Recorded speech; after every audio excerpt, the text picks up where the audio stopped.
Apakah karena matamu tertutup rambut? Sebelum mereka semua ini menjajah, pasti ada yang mendahului. Kalau ada emak-emak, sen kanan beloknya kiri, udah mending ngalah aja udah. Nih BTW saya mau update harga tiket masuk ke Museum Bahari ini. Sekarang harganya 10.000 untuk satu orang dewasa atau umum ya. Waktu itu kan saya pernah datang ke sini harganya masih 5.000 ya, tapi sekarang udah 10.000 tuh. Masih worth it lah. Mantap.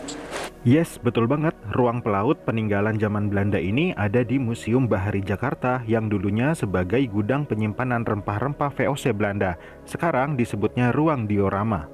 Seperti yang kita tahu bahwa bangsa Eropa dulunya itu mencari rempah-rempah nggak langsung ke Indonesia, nggak. Mereka itu belinya di Konstantinopel ya. Konstantinopel itu adanya sekarang di Istanbul, Turki. Nah, ketika waktu itu terjadi perebutan wilayah yang dimenangkan oleh dinasti Islam, dan semenjak kota Konstantinopel itu dikuasai oleh orang-orang Muslim ya, orang-orang Islam, maka para penjelajah Eropa itu mulai mencari langsung ke sumber rempah-rempahnya yang ada di wilayah timur dunia ya, termasuk juga ke Nusantara ya pada saat itu. Sebelum penjajahan Eropa itu dimulai ya, baik itu Spanyol, Portugis, Belanda, Inggris, sebelum mereka semua ini menjajah pasti ada yang mendahului. Nah, di sini saya mau mencari biang keroknya nih ya, para penjelajah laut yang mencari langsung jalur untuk menuju ke Nusantara. Ini kalau nggak ada para pelaut ini, mungkin kita nggak akan dijajah. Oke, kita cari, mantap. Di dalam ruang para penjelajah lautan ini banyak banget tokoh yang menghasilkan kisah sejarahnya sendiri-sendiri. Tapi di sini kita akan fokus mencari pelaut yang menimbulkan penjajahan di Nusantara atau Indonesia. Nah, teman-teman, ini dia nih.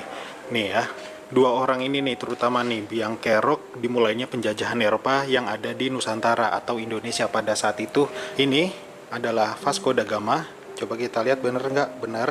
Ya, ini adalah pelaut Portugis pertama yang berhasil mencapai Asia. Vasco da Gama berangkat dari kota Lisbon, Portugis menuju India. Inilah negara di Asia yang saya maksud tadi. Sejak awal, Vasco da Gama berangkat bersama rombongannya dengan membawa semangat gold, glory, dan gospel. Vasco da Gama berangkat ke India menggunakan rute yang telah ditemukan oleh pelaut sebelumnya, yaitu Bartolomus Dias yang juga seorang Portugis. Karena menggunakan rute Bartolomus Dias, maka akhirnya Vasco da Gama pun sampai di Tanjung Harapan, Afrika. Dari sana perjalanan pun dilakukan atau dilanjutkan dengan berbagai rintangan di lautan. Singkat cerita, sampailah Vasco da Gama di kota Kalkuta, India untuk pertama kalinya tahun 1498. Pada momen inilah sifat penjajah Vasco da Gama mulai terlihat. Pada saat Vasco da Gama sampai di India, rombongan mereka disambut cukup meriah oleh raja setempat. Vasco da Gama pun membalas dengan memberikan hadiah kepada sang raja agar maksud dan tujuannya tercapai, yaitu mendapatkan rempah-rempah yang diinginkan Vasco da Gama. Nah, di sini kelihatan ya, mulai ada aksi lobby-melobi antara dua orang besar. Hahaha. Tapi usaha yang dilakukan Vasco da Gama gagal karena hadiah yang diberikan oleh Vasco da Gama tidak membuat puas sang raja. Akhirnya raja itu pun menuntut Vasco da Gama tunduk pada peraturan yang sama dan harus membayar bea cukai sama halnya seperti pedagang lainnya. Vasco da Gama pun marah dan tidak terima akan perlakuan raja tersebut. Akhirnya Vasco da Gama membawa paksa beberapa penduduk sekitar dan membawanya ke Portugis. Aksi Vasco da Gama inilah yang akhirnya menimbulkan perselisihan Portugis dengan kerajaan Kalkuta di kemudian hari. Karena aksi Vasco da Gama sebelumnya yang membawa paksa beberapa orang India, para pedagang Portugis selanjutnya yang masih berusaha melakukan kontak dagang di India terlibat kerusuhan dan menewaskan 70 orang Portugis. Mendengar hal ini, Vasco da Gama pun kembali ke India untuk kedua kalinya untuk tanda kutip balas dendam. Ketika sudah sampai di India, Vasco da Gama memaksa Raja Kalkuta untuk membayar upeti kepada Portugis. Singkat cerita, terjadilah peperangan antara Portugis dengan Kerajaan Kalkuta. Peperangan ini terjadi tahun 1503 dan dimenangkan oleh pihak Portugis. Akhirnya perang ini dikenal dengan Pertempuran Kalkuta. Prestasi Vasco da Gama memang jempolan, tapi di balik itu metode yang dipakai terbilang brutal. Vasco da Gama tidak ragu untuk menghancurkan kota Kalkuta demi mencapai gold, glory, dan gospelnya. Keberhasilan pelayaran Vasco da Gama ke India ini akhirnya mencatatkan sejarah bahwa rute Vasco da Gama membuka jalur perdagangan baru dan menegaskan bahwa bangsa Portugis adalah bangsa penakluk.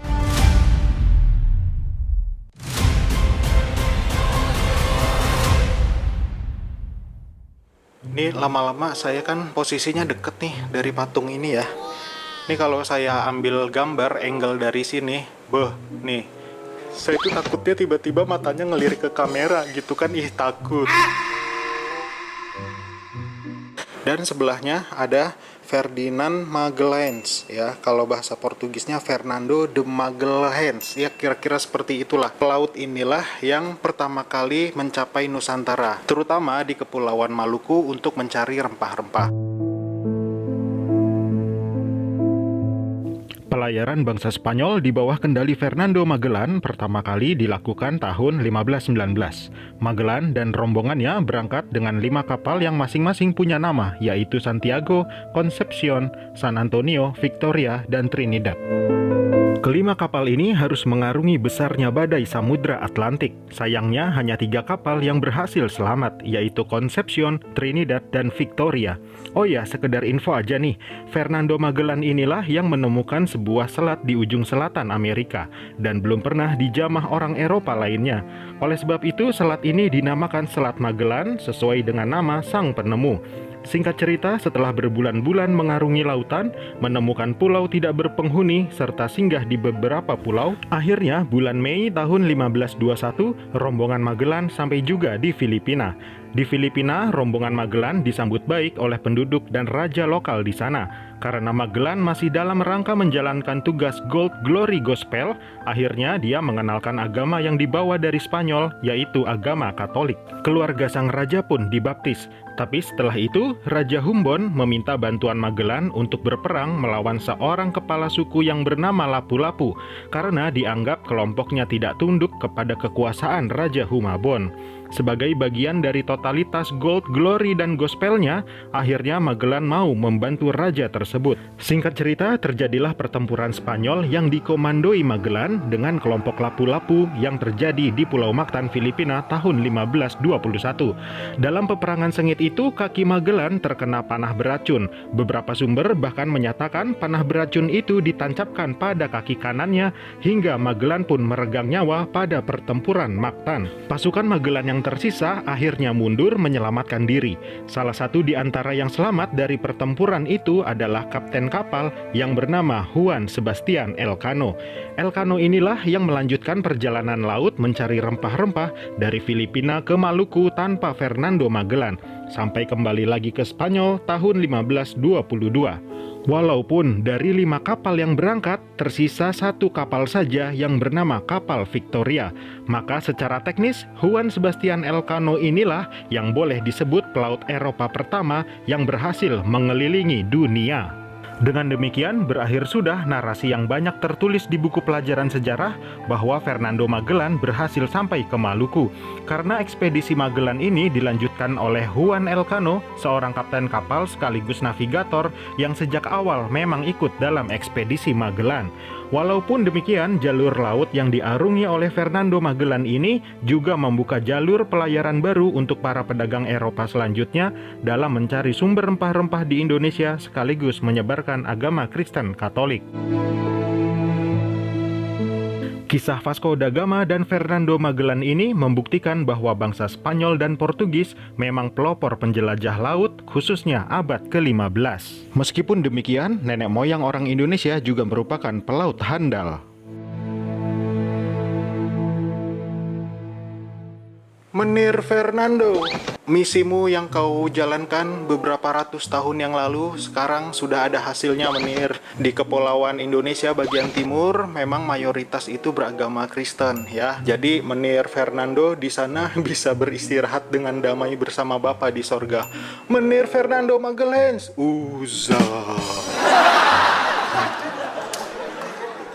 Ini memang rempah-rempah pada zaman itu, wah, mahalnya bukan main kalau di pasaran Eropa ya. Ini ada contoh asli dari rempah-rempah yang diburu sama para penjajah Eropa ini. Dan di sini kecium wanginya aja, aromanya itu, smells good gitu ya, dan juga belum manfaat dari rempah-rempah yang dipamerkan di sini ya, ada untuk obat dan lain sebagainya. Dan ketika para pelaut-pelaut Eropa ini berhasil menemukan sumber rempah-rempah di Kepulauan Nusantara, terutama Indonesia ya, mereka itu pasti senangnya bukan main gitu ya. Kayak mereka tuh nyanyiannya kurang lebih kayak gini deh. Main-main ke Batavia, senang-senang sekali. Main-main ke Nusantara, senang-senang sekali. Kiri kanan kulihat saja, banyak rempah-rempahnya. Kiri kanan kulihat saja, banyak rempah-rempahnya. Kalau tadi kita udah lihat pelaut Portugis yang pertama kali mencapai di Kepulauan Nusantara, sekarang pertanyaannya adalah siapa sih pelaut Portugis yang pertama kali sampai di Sunda Kelapa alias Jakarta kalau sekarang. Kalau di buku sejarah itu jarang banget ada yang bahas ini ya, termasuk di buku sumber yang saya punya, itu buku sumber buku sejarah kelas 11 IPA ya. Bahkan saya lihat nggak ada yang bahas siapa pelaut Portugis yang pertama kali sampai di Sunda Kelapa. Nah, sekarang saya mau ketemu sama Menir de Alvin. Menir de Alvin, aku datang Menir. Tunggu aku Menir. Menir de Alvin, di mana engkau? Kalau Portugis mah bukan Menir ya. Signor, Signor de Alvin. Ah, ini dia Signor. Signor. Kedatangan de Alvin tidak bisa lepas dari sosok yang bernama Alfonso de Albuquerque yang berhasil menguasai Malaka pertama kalinya tahun 1511. Karena de Alvin adalah pelaut Portugis yang ditugaskan Alfonso ke Sunda Kelapa tahun 1513 sebagai usaha mencari peluang dagang yang lebih luas. Terlebih, tahun 1512, Pangeran Surawisesa sempat datang ke Malaka bertemu dengan pihak Portugis untuk menawarkan kerjasama. Maka dengan demikian, de Alvin adalah pelaut Portugis pertama yang datang ke Sunda Kelapa jauh sebelum kedatangan VOC Belanda di Batavia.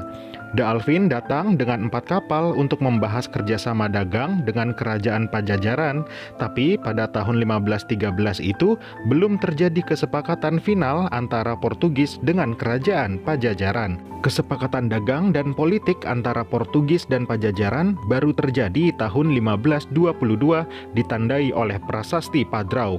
Pada momen ini, pihak Portugis yang ditugaskan bukanlah de Alvin lagi, tetapi Portugis menugaskan seorang pelaut bernama Henrique Leme untuk mengurusi perjanjian bersejarah ini. Sejak awal video, kita disuguhi secuil kisah penjelajahan bangsa Spanyol dan Portugis dalam rangka mengemban tugas Gold, Glory, dan Gospel. Penjelajahan bangsa Spanyol dan Portugis ke Pulau Nusantara sebagai sumber rempah-rempah ini berawal dari semangat Reconquista. Semangat Reconquista adalah semangat yang dibawa oleh para penjelajah Eropa untuk membalas kekalahan di Konstantinopel yang diidentikan dengan perang agama. Oleh sebab itulah para penjelajah Spanyol Portugis khususnya menciptakan semboyan Gold, Glory, dan Gospel. Mereka datang ke Nusantara untuk kekayaan, kejayaan, dan keagamaan. Dalam hal ini menyebarkan agama Kristen Katolik di Nusantara. Pada momen inilah agama Kristen khususnya Katolik masuk pertama kalinya di Nusantara, terutama di Kepulauan Maluku. Setelah bangsa Spanyol dan Portugis masuk di Nusantara, barulah kemudian datang penjajah Belanda dengan VOC-nya. Tapi bangsa Belanda agak berbeda dengan Spanyol maupun Portugis. Orang Belanda hanya peduli pada gold dan glory-nya saja. Dari sini sudah tercium tabiat bangsa Belanda yang rakus dan serakah. Orang-orang Belanda tidak begitu tertarik pada gospelnya. Penyebaran agama Kristen Protestan yang dibawa bangsa Belanda tidak begitu serius mereka jalankan. Yah, beginilah tabiat asli nenek moyang saya. Hahaha. Itaku.